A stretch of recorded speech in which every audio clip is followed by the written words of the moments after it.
Ladies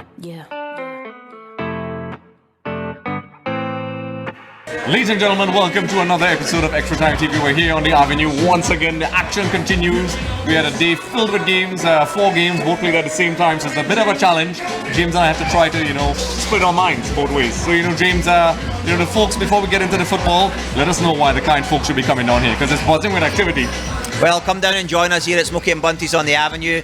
Again, we've had a wonderful day of football. There's lots of prizes to be won. We'll talk about that in a little while later. There's obviously beers, and we have lots of giveaways throughout the whole World Cup leading up to that final. So come and join us here at this iconic bar, and you'll have a great time. Yes. So, James, we're going to head straight into the game. So, obviously, there were matches in Group D and Group C today. We'll talk about the first double, both games.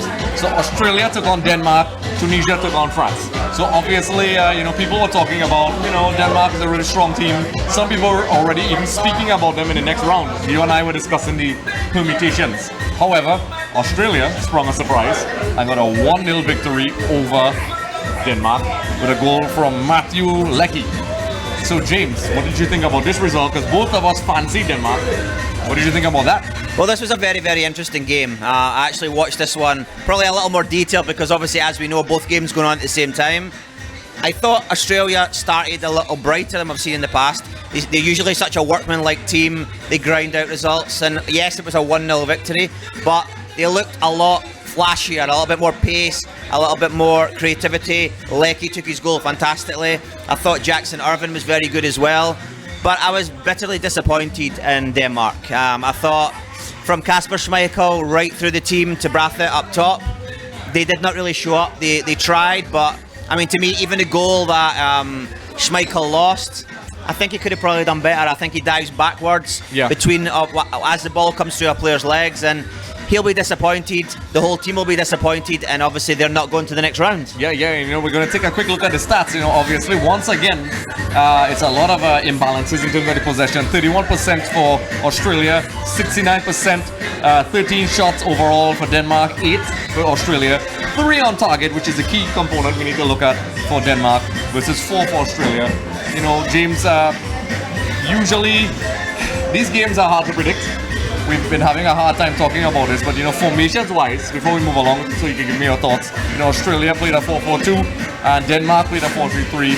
They had players like Brathwaite up front. For you Barcelona fans, he was there for a little while. He's not very happy right now, obviously, because we know that story. But what did you think Denmark was really lacking? Because we know you mentioned Schmeichel, the son of the famous Schmeichel from Manchester United, and so on. Didn't really have a good tournament. He's usually very strong and confident. He had a really great Euros last time around, but it seemed as if they just, it just didn't happen. They didn't click. I mean, obviously at the Euros, one of the things you have to remember is, no disrespect to the team, but that moment, obviously with Eriksson, it galvanised the team. Yeah. Obviously, did that play into them being so, I don't want to say successful, but so good? Maybe, but too many of the big players didn't show up today. I thought, to me, they rely heavily on bringing on Cornelius up front. Mm-hmm. Didn't do anything when he came on. They rely heavily on Kasper Schmeichel. Again, as I say, he didn't lead the way he usually does. I think defensively, there was lots of cracks appearing. And the way Australia played, yes, it's a diplomatic 4-4-2, but they got the ball wide. As I say, I thought Jackson Irvine was fantastic on the left. He got lots of crosses in. He obviously made opportunities for likes of Duke and McGree, who came off, and then obviously Leckie was fantastic too. So Australia just exploited the discrepancies in the Danish team and got the victory. On another day, it was that close that Denmark could have snuck it, but you've got to give Australia their credit. Arnold, the coach there, who was, I think, assistant to Hiddink, maybe when he was there. All right. So he's learned, he's experienced, and he's been able to pull off an absolute blinder here and get his team into the last 16. Correct, and listen, let's talk about Australia now. Obviously Australia had a difficult path. Some people argue about playing, the team, the 5th place team in South America to get there. Some say it's unfair, but they defeated Peru to get there. A lot of people had Peru as favourites, so they had to play a very difficult, very strong Peru, coached by Garecha, and they headed into the World Cup. And a lot of people are quick to say, okay, it's a one-off result, but yet they keep getting the results. Do you think? Obviously we'll talk about the consequences of the group afterwards, but they're heading into the next stage at the cost of Denmark. do you think Australia have enough to really have a decent run in this tournament? You can't write off anybody because at the end of the day, every team deserves to be there. You know, every team, as you said, went through qualification. Yeah. They beat Peru. They've got a big result here, obviously against Denmark. Yeah. They've ground out some results too, so you can't take anything away from them. They're going to obviously come up against a bigger test in the round of 16. I won't say who they're coming up against yet. I'll wait till we talk about the next game. Suspense. No, just to, I don't want to give any spoilers there, but I think they'll be, I don't want to say they'll be confident, but they'll be pleasantly surprised that they can maybe grind out another result and make it a little stage further. This is only the second time they're getting past the group stages in their whole history. Yep. So, and also when you look at where the players are playing, for example, I think Harry Suter at the back, fantastic player. He's playing in League One or the Championship, I can't remember, but he's not a Premier League player. A lot of the players are playing in Scotland, Premier League and the Championship, so these are not players playing at the highest level. Yeah. No disrespect to them, but they're grinding out results, they're galvanised, and they're doing a good job, and as I say, long may it continue. Yes, so this is an interesting tournament, as we've said multiple times, so we'll see how this turns out. So we're going to head to the next game, which is a game that really, another surprise. Now, to be fair, Tunisia sprung a surprise on France 1-0. I'm going to start things off by initially saying that France definitely played a different lineup. If you look at the lineup from top to bottom, there's a lot of players that will experiment rotational players. So I'm guessing, Deschamps decided to try things. But before we get into that, James, before we talk about the game, heading into this game, there was a lot of talk about Benzema returning to the squad. And now, he's not going to return to the squad. What's happening? Well, as I said, we spoke about it yesterday. There was a chance that he could go back because he wasn't replaced. So he was still on the 26-man roster. Yeah. He's now seems to have shaken off that injury he had, and he was eligible again. But from what I'm reading in the media today, Deschamps is not going to bring him back, and he's going to actually go back and start training again with Real Madrid. So yes. Kind of shocked at that, because just to have a player on the bench, even if he's not fully fit, with his quality. Yeah. Because think about it this way: imagine Mbappe gets an injury. Yeah. So will that be a consequence that Deschamps did not see down the line? We will see, but he's the coach, he's the man in charge, and we'll just have to hope it doesn't come back to haunt him. Yeah, because these are the decisions that coaches really live or die by. If things don't go France's way, they will talk about, should Benzema have been there? Let us know what you think in the comment section below, folks. So heading into the game itself, obviously there was a goal in the 58th minute from, forgive me if I'm pronouncing this wrongly, folks. If I'm not doing it, my apologies. Comment in the comment section below. Teach me. We're all about learning here, folks. So it's a goal from the 58th minute from Wabi Kazri, if I'm not mistaken. So James, I was looking at this game. A lot of people, I looked away for a couple seconds and I turned back around. It was a goal. What do you think about the goal? That was an excellent goal. I thought Kazri had an actually fantastic game. I mean, as I say, point to note, there was 9 changes from France. Yeah. So when you look through the team, virtually their whole midfield, their whole front line was changed. So, but again, you can't take anything away from Tunisia. We know how good they were in the previous games. I mean, they have a great goalkeeper at the back there in Daman. Kazri had a great game. Bren Slimani had a good game. They had Shriki in midfield, very, very good. So they kind of shocked the world, because we were all talking about how good France were and maybe we're starting to be our favourites, and then this result came. But again, because of the changing around or the tinkering from Deschamps, now yes, he wants to get minutes into players' legs, yeah, but I think he'll still be a little disappointed that these guys will not be able to pull off a result. I mean, for example, they brought in Koulibaly up top, and Conan came in, Miranda came in, the goalkeeper. Yeah. He'll be disappointed. I mean, at one point he had one very good save. I don't think he could have done anything with the goal maybe, but you would have hoped that they got minutes in their legs and got a victory. They didn't get it, and it's great for Tunisia, but obviously they're heading out of the tournament. So this raises a question a lot of people ask from a tactical perspective. Obviously, you have 6 points, you're heading into the last game. Some argue it's good to rotate the players, which I can understand from a physical perspective. But France obviously has a deep squad. Is there a downside to rotating your squad, putting a squad out like this and then losing 1-0? Does it help? Does it hurt? Do you go into the change room and say, okay guys, heads up, we'll get it right in the next round? Does that help? Because it helps if you put a squad like this out and they win or get a draw. You can say, all right, the guys got to stretch their legs a little bit. But what do you think? To me, there has to be balance. So, for example, if I am coaching a team now, I'm not claiming to be as good as Deschamps because he's one of the best in the world coaching, right, but I think you can't change 9 players, in my opinion. He should have maybe changed 5 or 6, kept the other experienced players, and then brought the other players in as the game went on, you know? But changing 9 players is a huge amount of, tinkering, moving around, and then you don't have the experience. So, for example, looking through the team, Tushimeni was probably the only one that survived and played in the centre midfield there, and the back line, really. So, they will be disappointed to lose the game, but they were already thinking about the last 16. That's why they've done this. Yeah. And he didn't look too happy after the game. Too sad after the game. Yeah. He was all smiles. He congratulated the Tunisian coach. So, as I say, they're very much looking into the next round already. Yes. So we'll just touch on the formations a little bit. Obviously, France played 4-3. We're seeing a lot of. There was a time this formation was kind of scoffed at maybe 15 years ago, but 3 at the back, which could possibly be 5 or 3-5-2, is a formation that has kind of returned to popularity. There was a time you couldn't even mention 3 centre backs, but now this is the case. It worked for Tunisia. A lot of teams are using this. What do you think? Well, one of the things about a back 3 is, to me, international football, you get away with that a lot more than club football. Yeah. So, for example, you have 3 good centre backs who can read the game well, and as I say, there's that opportunity. Really, if you can play a back 3 and still be a little defensive if you have attacking or defensive fullbacks, depending on how you want to go. If you want to play attacking, obviously you'll have more wingers there who are able to bomb forward. But if you're under the cosh, then you're able to bring players back, and obviously you've got a back 5 to cover the space. So it's a very pliable formation, and to me, as I say, it heavily buys into the international football, the way it's played. It allows you to get those players quickly forward and back. Same reason why I like a 4-2-3-1. Same thing with those wide players as well. So it works. They're using it to the best of their ability, and as I say, it can go either way. Yes. So, folks, we're going to look at the group standings here in Group D. So, obviously, France, 6 points. Australia, folks, 6 points. Tunisia, 4 points.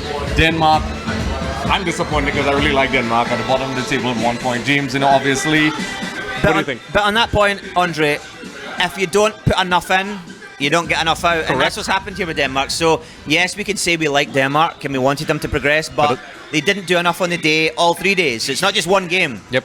It's a whole host of games. So, in a sense, I don't want to say they deserve it, but, they're not going through, and they have to live with it. Correct. You have to show up on the day, and obviously, France and Australia will be thinking about the opposition team. So, James, before we move on to our message from our sponsors, what do you think about the opponents of France and Australia in the next round of 16?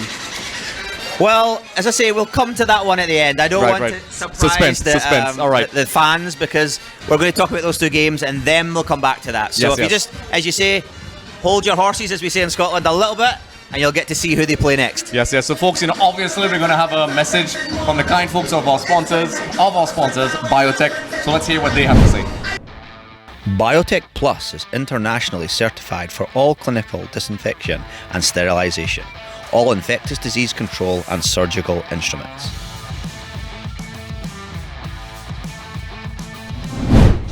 All right, folks, so we're back.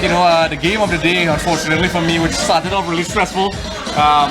Argentina took on Poland. They defeated them 2-0 to go on top of Group C. It was a game, heading into it, they lost their first game. Everybody knew about that to Saudi Arabia. Everybody knew that this game was going to be tricky. People were waiting to see if Argentina were going to turn up or the news were going to get to them. Eventually, in the end, there was a contentious penalty decision. All of us, disagree about the decision. We think it was a bad call. In the end, Messi did not score. But in the end, the goals from Julian Alvarez and McAllister sealed the deal, and it could have been more. James, I know you like McAllister because, of the Scottish connection, but let's talk about the game, James. What do you think about this game today? This was a very, very entertaining game, and I think we actually saw the real Argentina standing up today. They looked their old self, Messi driving forward, 2 or 3 players having to match his runs. He looked creative. He obviously didn't get on the score sheet, but he helped his team dramatically. McAllister, obviously, with the Scottish link there, coming up with a big goal, had a great performance. And the young guy, Alvarez, again with another finish. We watched him before the tournament. He looked very bright. He is a big one for the future. Yes. But from a Poland point of view, they didn't really have anything. I thought Lewandowski was strangled out the whole game. But their goalkeeper, Szczesny, was absolutely fantastic. Yes. Brilliant save. One big hand for the penalty. Obviously, Messi took it. He was disappointed to miss it. but he came up time and time again with saves, and if it wasn't for him, it could have been maybe 4, 5, or 6 even. Correct. You know, Szczesny was, you know, brilliant. The Juventus man did a lot of saves, and at one point, you know, kudos to the Argentines because, you know, they could have gotten frustrated. We've seen it happen before in the next game, which we'll talk about how that could backfire on you. But, you know, let's take a look at the stats. You know, according to this, 26% possession for Poland versus 74%. Now, usually there's the arguments about pointless possession and so on, but as James said, Argentina looked like themselves. They were passing the ball very fluidly, and you know, a lot of people don't talk about this. When they lost possession, they were very, very swift to retrieve the ball. And you know, Poland is not exactly the most pacey team. They did not attack in numbers, so it made it a little bit easier for Argentina to, you know, repossess the ball.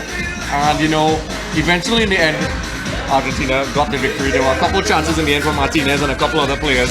But you know, formations-wise, a lot of people were talking about what they were going to use. In the end, I mean, they started off with the, let me just pull it up real quick, the 4-3-3. But in the end, we saw that, you know, Scaloni was confident enough to try 3 at the back and so on. But James, what do you think about the tactical approach of Argentina in this game?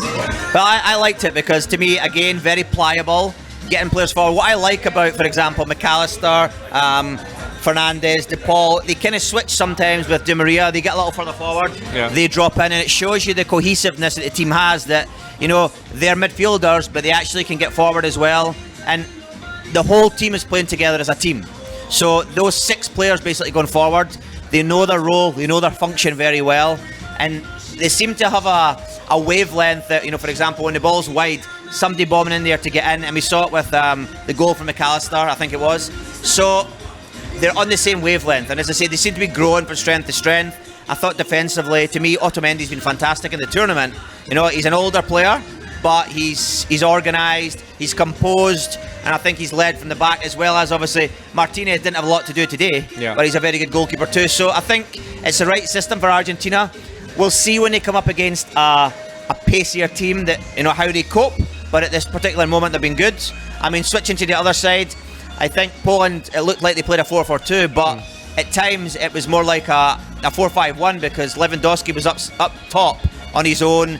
As I say, nobody was really getting on the ball, and when he got the ball, he was trying to dance with it, keep it, and nobody was supporting him. So from their point of view, they need to kind of go back to the drawing board and find a system that supports Lewandowski. Again, we may not see him at another World Cup again either, so it's sad, but he's bowing out.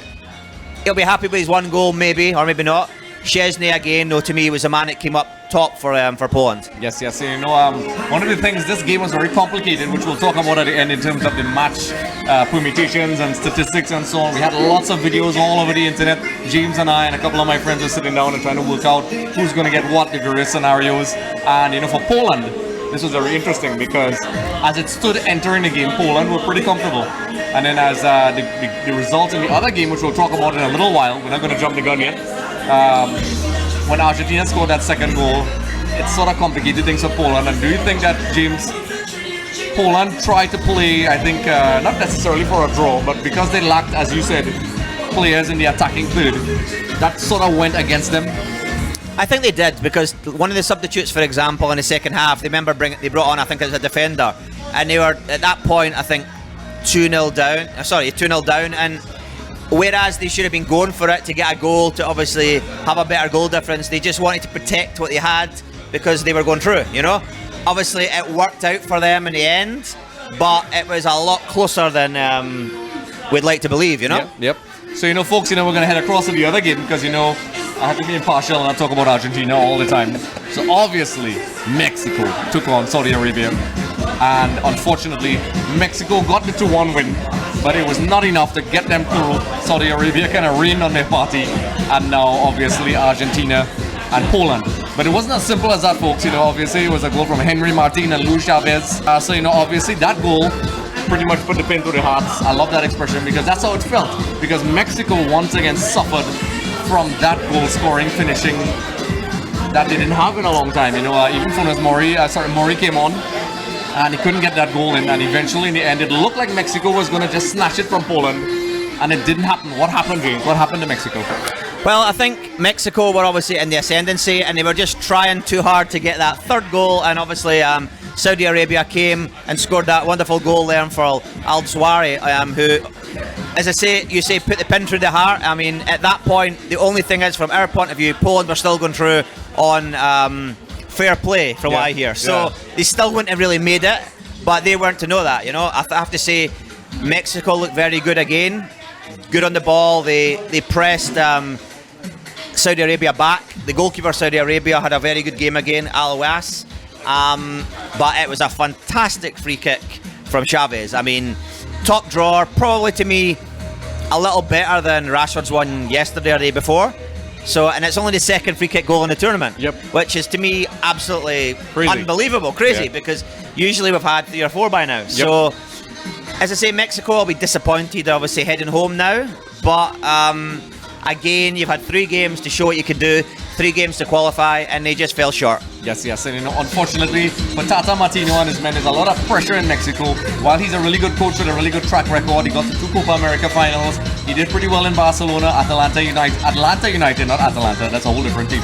You know, he did really well with them, and the pressure has been on. Mexicans demand that they get into that next stage. So I know for a fact that they're not happy. I spoke to a couple of people I've seen on all those YouTube channels that the expectation for Mexico is always high. So this has to be a disaster for them. And the fact that they were so close to getting it, you know. I think it's definitely a taxi for Tata, you know. I could see that. I could say Tata, you know. Yes. So let's take a look at the stats, you know. Obviously, Mexico got 26 shots versus 10. 11 on target versus 2, which I think is the more important stat. Possession-wise, 61% possession versus 39, which is tremendously consistent with Tata Martino. He plays high pressing. He plays that Bielsa style, pressing possession style of football, which some people criticize for not being very sustainable over long periods of time. But they did create a lot of chances. It seemed as if James and I, when we were looking at both games, every time we looked at the screen, there was some sort of, free kick. At one point we thought it was replaced, but they just didn't get it done, James. It makes me wonder, though, the players he left at home, if they would have made a difference. I think he left Carlos Vela and Chicharito, I think it was the one as well. He made a campaign to go on. So now, could they have added some spice to that team? Maybe. I mean, they did have some very good attacking play that I did see in the previous 3 games, but they just lacked something special, you know. Yes. And I think when we watched the game against Argentina, midfield-wise, they controlled a little bit of the game. They covered Messi well, but as I say, they just needed to come out with a little more. And as I say, commiserations to our Mexican fans there, our friend Sofia in Mexico there. You know, it wasn't to be today, so we're very sorry for that one. Yes, unfortunately that's the case. You know, obviously Saudi Arabia played their 4-4-2. Let's talk about Saudi Arabia real quickly. They had a courageous tournament. We all know about that first game against Argentina. A lot of people, you know, the neutrals are rooting for them. We all love that underdog. Whether they consider themselves underdog, that's a different story, because they played really well. They have a great coach. Saudi Arabia decided, you know, they could have probably just, you know, just gave up, folded, but they decided they were going to make a game of it. You know, that goal pretty much put a nail in the coffin. But what do you think about Saudi Arabia's performance and their approach to this last game? I don't think they gave enough, or they didn't give enough early on in the game. Because I mean, the one thing I would say to our fans out there, it's very difficult to watch 2 games at the one time. Yeah. So I'm sure you all agree with that, you know. But from what I saw in the game, Mexico were very dominant. Yeah. But in that last closing 10 minutes, Saudi Arabia got the goal. So to me, they probably didn't press enough. I mean, I think when they played against Argentina, they were a little bit more organised. They knew they had a game plan, which was specifically to break down Argentina. It worked then, but to me, this one didn't really work today for them. You know, I think their goalkeeper had a lot too much to do in my opinion. Yeah. He had a lot of saves, and he came up good at some of them. I think their big players, Al Dawsari, the guy who scored the goal, he was good, but he needed more supporting players. Tambakti, the defender, was very good in the opening 2 games. To me, there was a lot of gaps between the lines this time. Right. And they were getting opened up. So, as I say, they needed to be a little more solid. We know they have a fantastic coach, as you say, in Ronaldo. I wonder if he will continue, or I wonder if he'll get an offer to go somewhere bigger, because he's had a fantastic tournament. He's done well with a team that nobody expected to be anywhere near close to the qualification. Yes, and you know, unfortunately, it is what it is. You know, the fairy tale comes abrupt end for Saudi Arabia. You know, they were celebrating a couple days ago, but unfortunately, this is the ruthless nature of the World Cup. You know, there's fairy tales, and also sometimes the fairy tales end And you know, in the end, we're trying to discuss the group stage now. But the one thing you have to say, Andre, The group, it's sorry. been a fantastic tournament. So Love you it. can't take anything away from any of the teams. Yeah. You know, I mean, people would say, and you know, Qatar, they were poor. I mean, they'll say maybe the same now about Saudi Arabia, but they've been entertaining. Yep. And that's what we want to see at a World Cup. And you know, nobody's really been a pushover. Correct. They all deserve to be here. Yes, yes. And you know, speaking about that, let's talk about the table, folks. So in Group C, Argentina on top of the table with 6 points, Poland with 4, and you know, they almost didn't make it. Mexico, unfortunately, with 4, and Saudi Arabia with 3. James, do you think the right teams went through? And also, you know, what do you think about the overall performance of the top 2 teams? Just a quick one. Well, I mean, Argentina, they took a little time to get going. Yeah. I'm glad they went through, because at the end of the day, you want the best teams in the round of 16 and then going on to the finals. Poland, to me, didn't really do enough, but we hope we can see a little more from them as we go along. Yes. Now we know who they're going to play, so I can say that now. So obviously, Argentina, your boys, will take on Australia. Now people will be saying that's probably an easy game, but It's there's not. there's no game easy. It's not. And then obviously Poland will play the mighty France, Le Yeah. Bleu. Again, not an easy game for Poland either. Yep. But mouth-watering ties again. And as I say, the further it goes, the more mouth-watering it gets. Yes, yes, you know, obviously you can send in your predictions. James and I are going to have some fun. We're going to do a graphic with our predictions when all the teams are set, and we'll see who gets it right.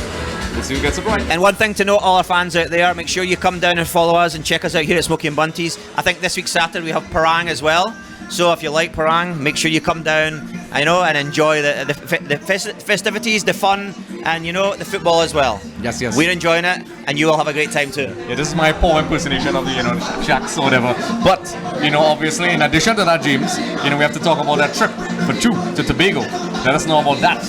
Well, 2 lucky guests that come down here and visit us here at Smoky and Bunties on the Avenue will get a chance to get tickets for 2 flights to Tobago, our sister island. We know how beautiful Tobago is.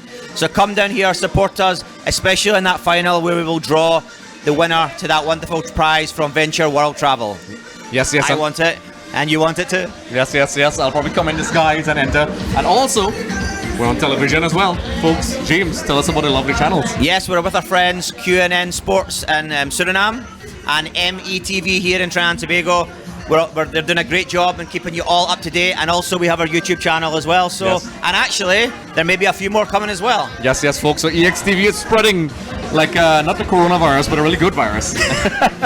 So, you know, probably not the best reference in the world, but that's what, you know, we're doing well. And I'd like to say a special thank you to everybody who has been supporting our show so far. We've been reading the comments. I'm actually listen, I'm humbled about the detail. Like, people are pointing out very specific things. It keeps us on our toes, James. Like, obviously. Like, obviously. I mean, obviously, you know. So, you know, thanks for giving us your feedback. We appreciate the support, the likes, the shares, even the attention to detail. Like, people tell us everything, and we love that. And for those of you who would like to come down, please do. We'd love to meet you all and communicate and have some football conversations. You all can have drinks here at the bar and just look at some football and just enjoy the spirit of the World Cup. And remember as well, Andre, we have some more big games tomorrow again. Yes, yes. So tomorrow we know again, all games are at 11 o'clock and 3 o'clock. The 11 o'clock game tomorrow is Croatia against Belgium. Ooh. Massive, massive game. That's a big one. Then we have Morocco against Canada at the same time simultaneously. Yes. And then at 3 o'clock, Japan against Spain. Yes. Can the Japanese pull off another shock? Correct. And then last but not least, Germany versus Costa Rica. And remember, this is the chance for these teams to make it through into the knockout stages. And wow, some mouth-watering games again, Andre. Yes, yes, you know, qualification is far from assured for Germany, so they have to get the business done, just like Argentina did today. So there's a lot of suspense. We sit on the edge of our seats. You can't see it on the camera, but James and I are hanging off our seats. We're excited. So once again, folks, thank you for joining us. James, let them know about the show that we have. Well, as I say, thank you for supporting us. Continue to like, subscribe, and enjoy our show. And make sure you all tune into the greatest show on earth.